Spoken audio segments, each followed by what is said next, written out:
อนนี้บุยิ่งพามาเบิ่งน้ำขึ้นเสียงของพอดเปลี่ยนเชียร์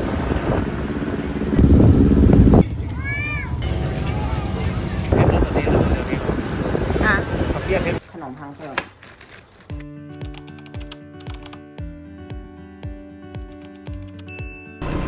สบายดีทุกคนตอนนี้เขากำลังออกไปแคมป์ของไอวิวคิโลลินไปเบิ่งน้ำของขึ้นช่วงนี้น้ำของขึ้นเลยไปเบิ่งว่าจะขึ้นลายซ้ำใด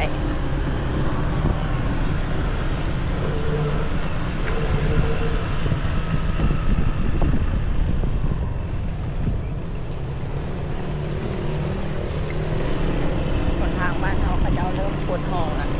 ปวดท้องตามกันนี้ละ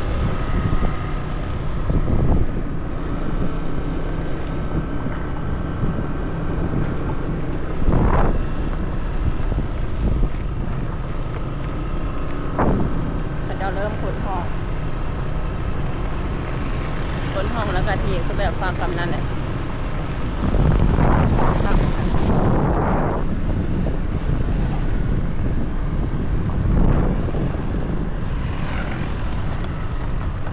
ทางจะเป็นขี้ฝุ่นเดนบ้านเขาจนฮอดหน้าตลาดสีไข่แล้วหลังจากนั้นก็เป็นทางดี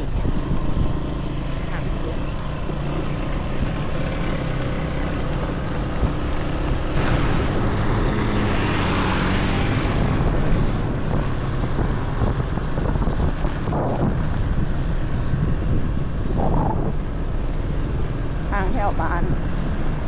นาแห่บ้านปูสีนาแห่ตอนนี้เรียงสวรรค์ทางไปห้องกันบ้าน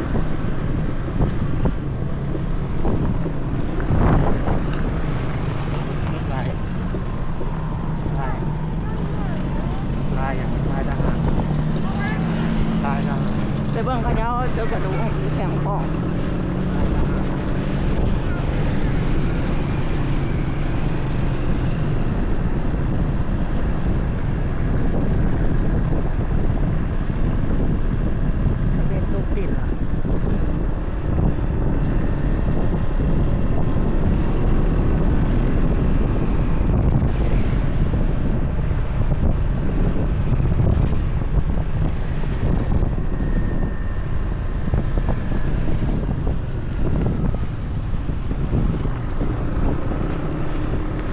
ต้องหาเสาหัน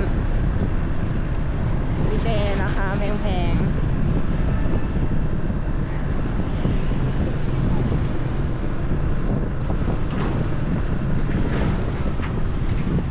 อันนี้แมนเขาจะเห็นอย่าง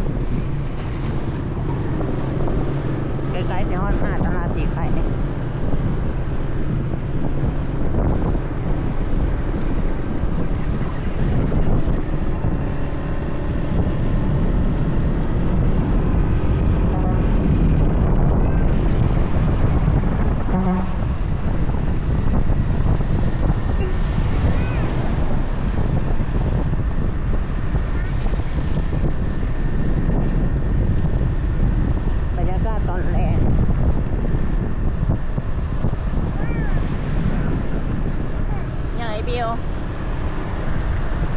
ใส่แมสที่พุ่นลาย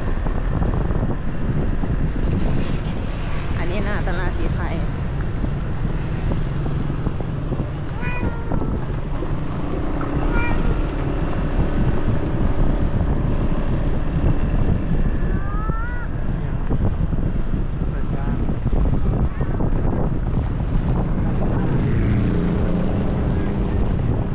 ข้างหน้านี่เป็นไฟแดงสีไทย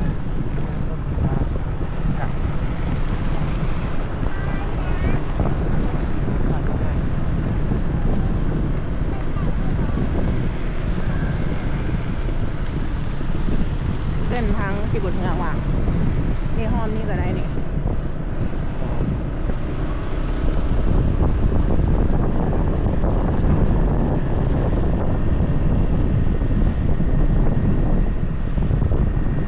เ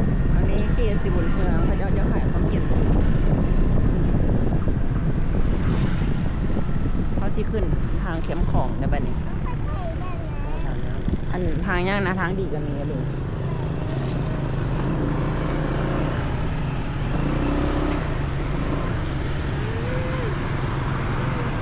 ก็จะ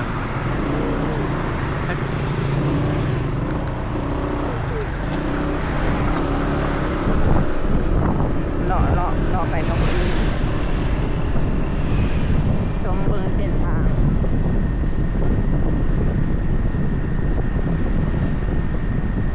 ช่วงนี้ยามฝนแล้วนะน้ำมันจะขัง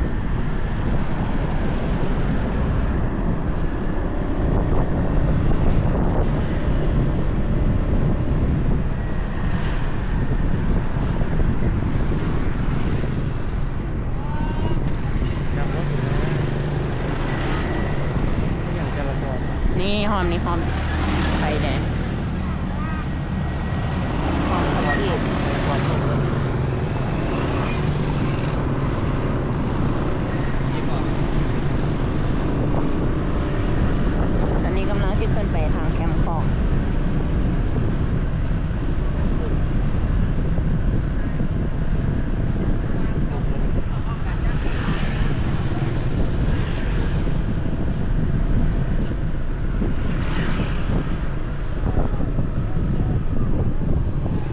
ขึ้นไหล น้ำไหลบ้างไง อ๋อน้ำไหลมันแหงจะยานขนาดนี่แถวแคมป์คอง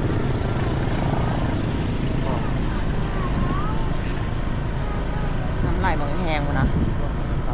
จะยานแหง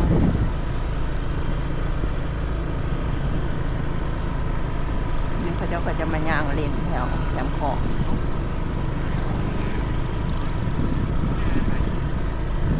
แถวอันว่าไต่พนะเขาจะเอาตึกกระดุง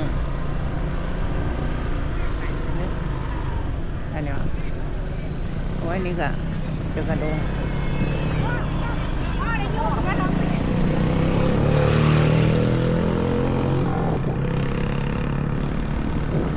ถ้านั้นร่วมมันสั่น คันมันมาแน่นน้ำมันมาอยู่นี่ล้นแท้ปากโอ้ยเนี่ยเราก็ซ่อนปาก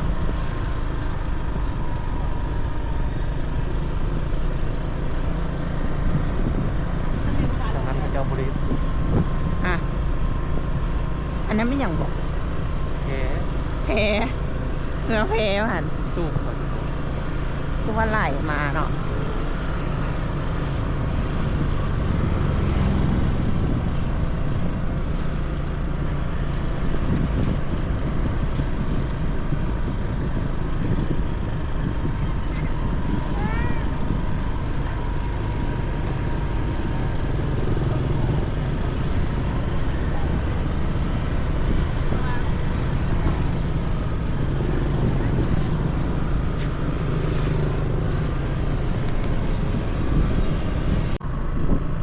ตอนนี้บุอิงได้ฮอดนั่นทาวัดเมืองว่า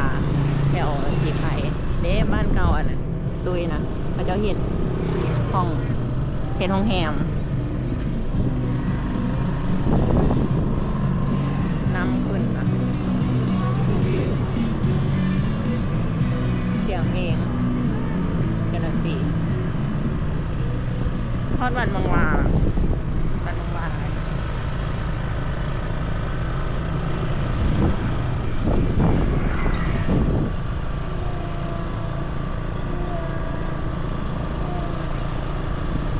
อันนี้เป็นห้องเรียนเก่าประตู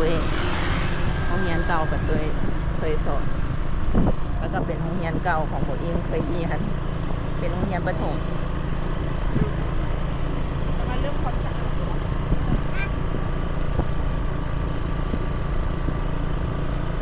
ที่แปลว่าน่ะเจ้าอนุวงศ์แหละได้ว่าเนี่ยน้องดาแบตกล้องสิบเบิร์ละเดี๋ยวที่ไทยโตอ่ะนะกล้องโทรศัพท์ น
กาย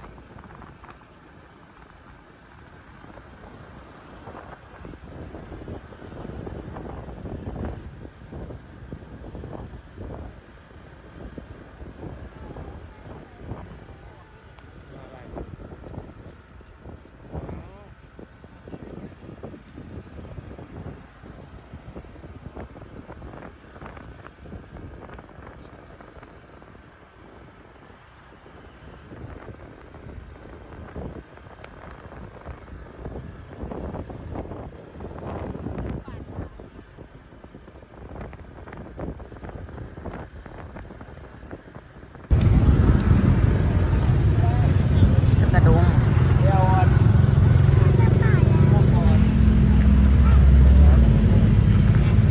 เห็ด พอดเครื่องเล่นคุณอามได้นะชุดนี้ที่จะได้มันเป็นขี่ไม่รวดเขาขายเดือนละโล2 โล เปลี่ยนเชียร์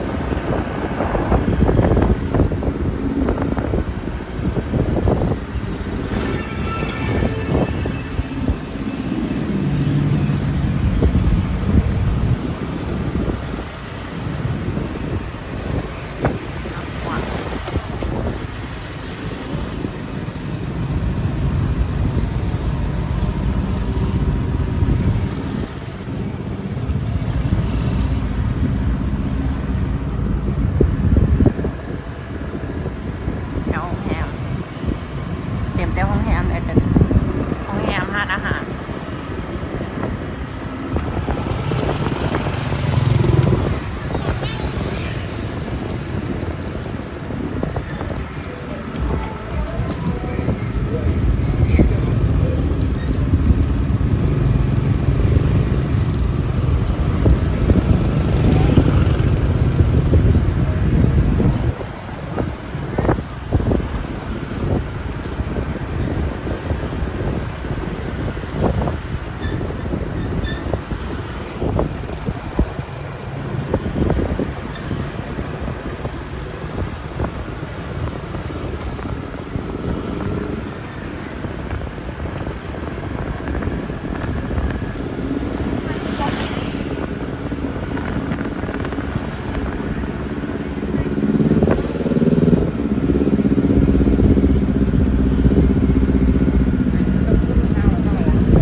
ตอนนี้จะเป็นตลาดกลางคืนแต่เขาบริเลาะเขาขี่ขึ้นมาแถวทางถึง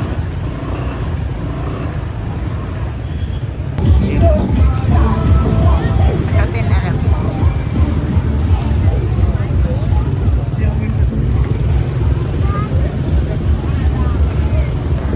โอ้มีขี่รถอันนี้ว่ามาเดี๋ยวนี้ไอบิวอยากได้ของเล่นไอบิวมาซื้อของเล่นแล้วก็นั่ง อันนี้ก็ตามครับ เส้นบักปิ่น ลูกซื้อไปซื้อแล้วลูกเฮ็ดบ่เป็นเวลาไปเลยเด้อเอายิงกันไหม ดึกขึ้นฟ้าเลยเบล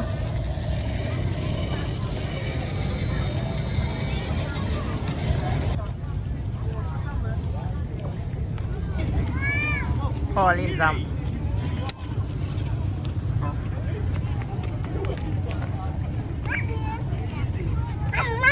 มาเดี๋ยวแปลงให้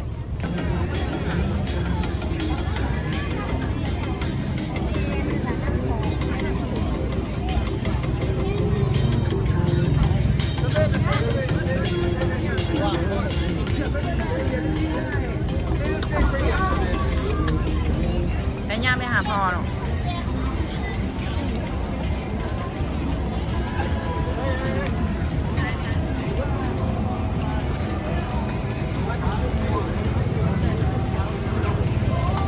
อ๋อบิวเขาจะขี่บอกไว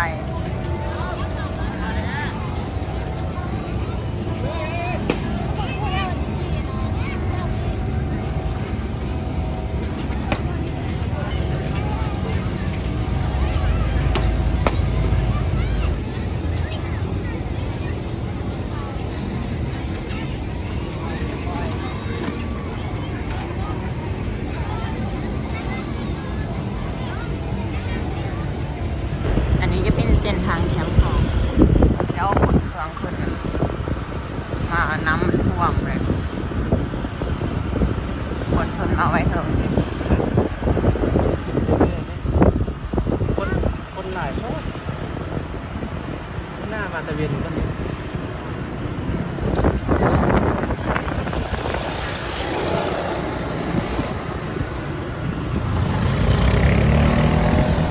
ทานอาหาร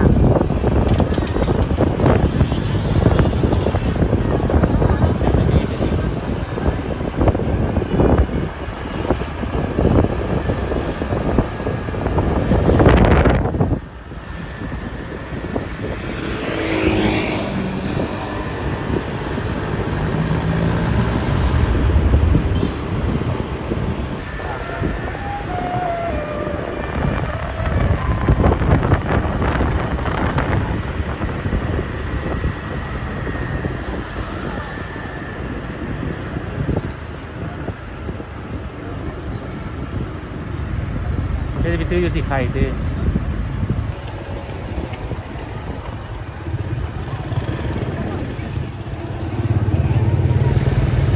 กล้องแบบเปิดละตอนนี้อยู่แคมป์ของ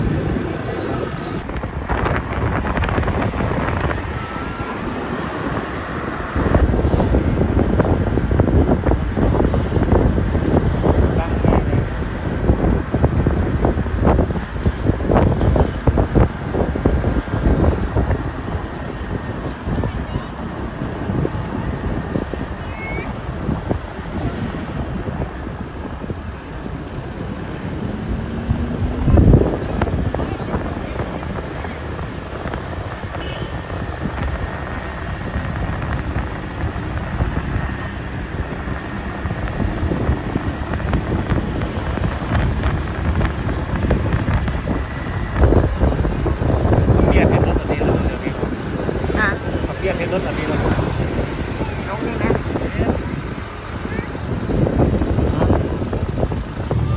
เอาไปซื้อข้าวเปียก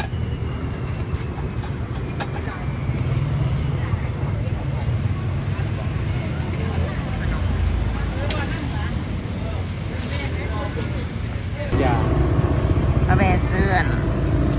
ข้าวเปียกกับขนมพังเพิ่งไอเบียว่าซื้อขนมข้าวจีไปเหรอจริงๆมันเป็นขนมพังเพิ่งมันก็ทอดว่ะ โอ้ย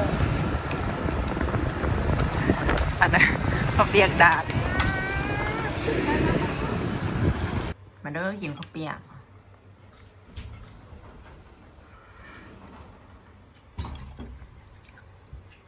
ขนมอันนี้ขนมพังเพิ่งโดยขนมข้าวจีลูกอะไรก็5,000ให้มันเย็น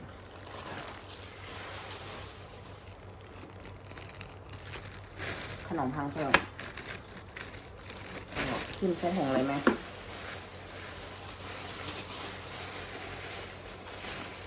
มันเด้อกินข้าวเปียกแบ่งให้ไอ้บิว